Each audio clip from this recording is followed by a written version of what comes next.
Vallabhaneni Vamsi arrest చట్టబద్ధంగానే జరిగిందన్నారు TDP MLA Prathipati Pullarao. TDP ఆఫీస్పై దాడి చేయించింది ఎన్టీఆర్ కుటుంబ సభ్యులను ఇష్టారాజ్యంగా తిట్టారని అన్నారు.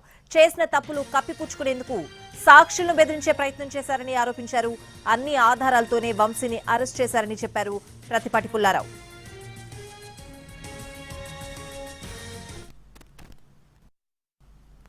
కంప్లైంట్ విత్డ్రా చేయించాడు. అనేక నేరాలకు care of address Vallabhaneni Vamsi. Vallabhaneni Vamsi ఒక మనిషి అయి ఉంటే అనేక కేసులు ఉన్నటువంటి ఒక మాజీ ఎమ్మెల్యే ఇటువంటి సత్యవర్ధన్ లాంటి వాళ్ళని బెదిరించి కంప్లైంట్ విత్డ్రాయల్ చేయించడం ఏంటి? ఒక మనిషా, ఒక పశువా, ఒక మృగమా అని ఈరోజు రాష్ట్ర ప్రజలు చర్చించుకుంటూ ఉన్నారు. తల్లి లాంటి పార్టీ మీద విధ్వంసం చేశారు, పార్టీ ఆఫీస్ మీద. ఎన్టీఆర్ కుటుంబం మీద కానీ చంద్రబాబు గారి మీద కానీ మాట్లాడినటువంటి చెత్త భాషని సభ్య సమాజం ఏ శిక్ష విధించినా కూడా ఈరోజు ప్రజలు ఆమోదించేటువంటి పరిస్థితి ఉంది ఈరోజు రాష్ట్రంలో.